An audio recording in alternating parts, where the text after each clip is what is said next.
think our next speaker, Dr. Hagos Abrha Abay, he's got a slide presentation. I hope we have it up there for you. Is that okay, Dr. Hagos? And I give you the floor. Okay, thank you very much.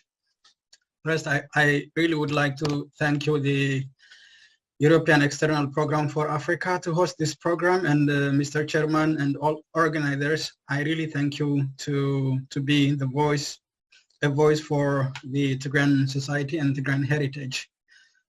So yeah, we wouldn't have enough space and time to explain every hostilities in Tigray, so we can only give some of the meanings why they are happening and so on and so forth. So Tigray, yeah, as much has been explained, it is a region which is endowed with different cultural and religious heritages that are the results of millennia history, which are also the icons of Ethiopian and African heritage or history and pride. And mainly this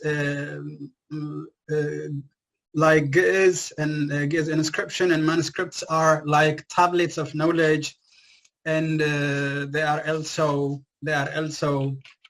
heritage, tangible heritage. So we can, they are under a production of knowledge even this time. So, and this is like throughout the historical travel of Ethiopia or the East Africa, there was a kind of cultural or tradition of heritage production and preservation of heritage, and all these precious heritages today are under these hostilities. And to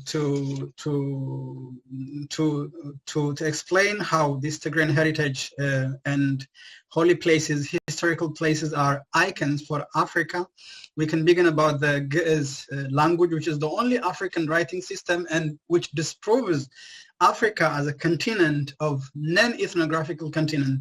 There is a single story of Africa as ethnographical continent can only be disproved with this Ge'ez language, which is originally from Aksum or from Tigray, and all the historical accounts, literature, the church and the state, its values and branding systems are the results of this language, the so-called Ge'ez. And then this language, through this language, we have like hundreds, thousands of written heritages, written artifacts in inscription and in manuscripts, and these are under the hostilities and destruction of the today's crisis.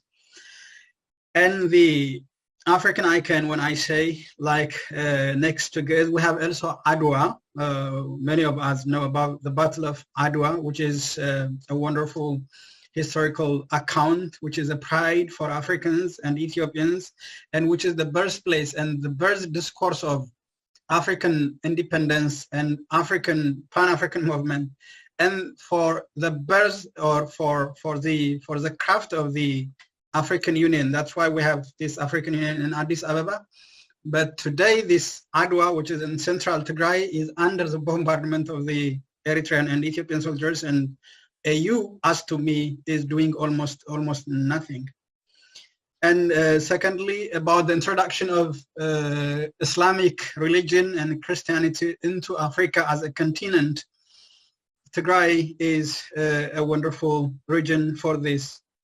The Al-Najash Mosque, which is a symbol, even though it was built or found much later, but it was a symbol for the Islamic settlements in Tigray, next to Mecca, and Aksum Zion, which is a symbol for the dwelling of the Ark of the Covenant and the introduction of Christianity into the sub-Saharan Africa, are icons, and these are prides for Africa as a continent and for Ethiopia as a region, even for the whole East African region. Another point is about monastic life. In Tigray, we have more than 150 rock-hewn churches, and the first African monastery in the sub-Saharan Africa, I mean, we have Egypt, so is Debre Damo, which was under demolishing by the Eritrean soldiers. It's all to mean that the icons, the African heritage icons, were targeted by by the hostilities, during the hostilities. Tigray was not only an icon of heritage for Africa and for Ethiopia, it was also like working an international diplomacy with the rest of the world, mainly to the Red Sea and the Mediterranean world. And then it was a hostage for destabilized people during war crises and during natural disasters. It can be, and we can have some of the examples in the 6th century during the time of Caleb.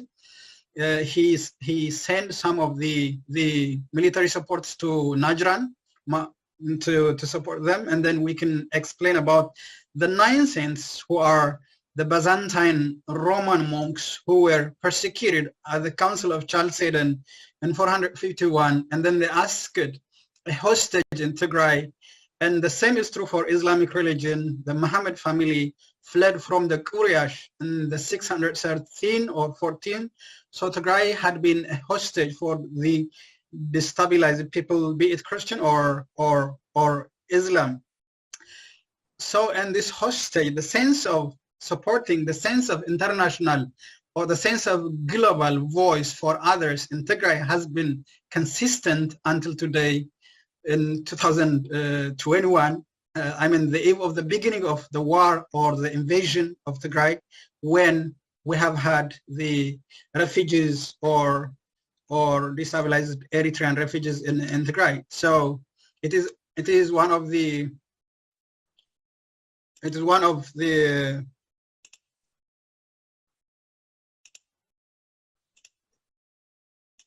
I'm sorry, it's a connection problem. So it's okay. We can still hear you, Dr. Hagos. Okay, so it's like a place of hostage in many years.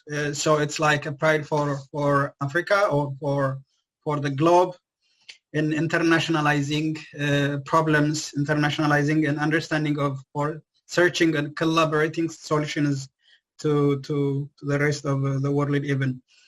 And this, the target of the Brutalities, when we come to the target of the Brutalities, is that the holy places, the heritage icons, and the religious leaders were under the target of the hostilities. That's why I call it unintentional target of value discarding. Some random killings of 100,000 civilians have been committed, and among them 326 priests were reported by the Tigrayan Orthodox Diocese at the beginning of February, but March priestess has been killed within the 4 months after that. And hundreds of religious, estimately hundreds of religious places and monasteries have been demolished. And the targets of the Brutalists are church elites, historical icons, and there are a lot. I cannot mention all these things because it's time taking, and we have lots of evidence with reliable evidence about the destruction of the monasteries and churches. So to demonstrate some of the churches, the first one, this one is found in Western Tigray, which is one of ancient place for the preservation of precious manuscripts, Marawi Christos, Northwest Tigray. So it was demolished by the Ethiopian soldiers, and many manuscripts have been looted.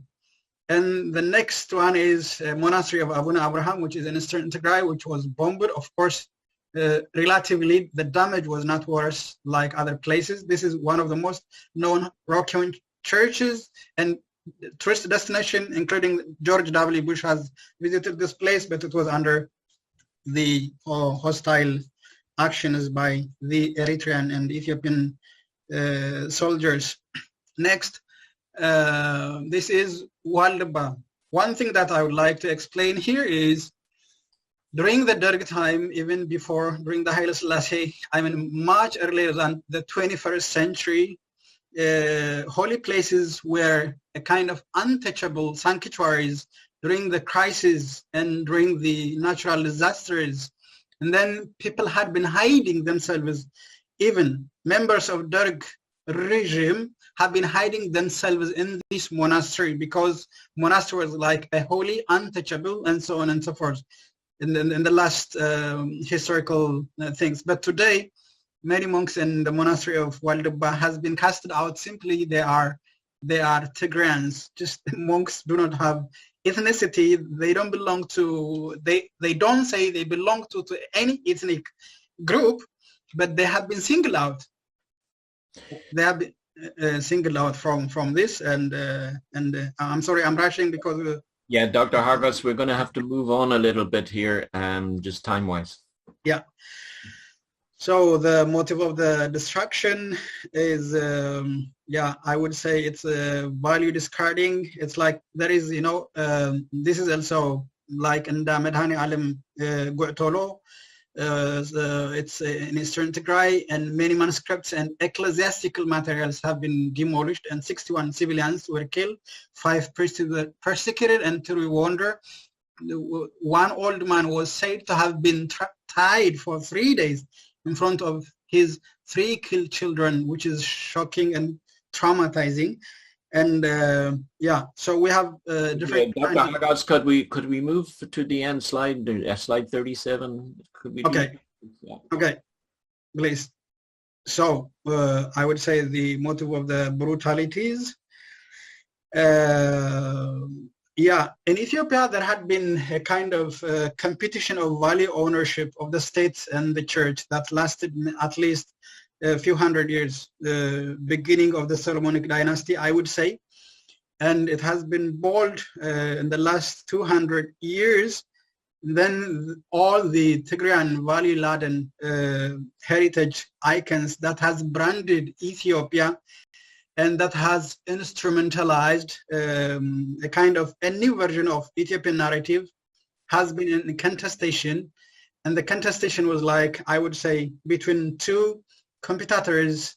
Like the one is, it's like preserving one's own heritage, and unique, otherwise devastated approach of snatching others' heritage. So the archaic and value-laden Tigray heritage has been pinnacle components in the East African historiography. Therefore, they were a center of political vigilance from the Aksumite Tigrayan package hub for hegemony of value ownership in today's Tigray political atmosphere.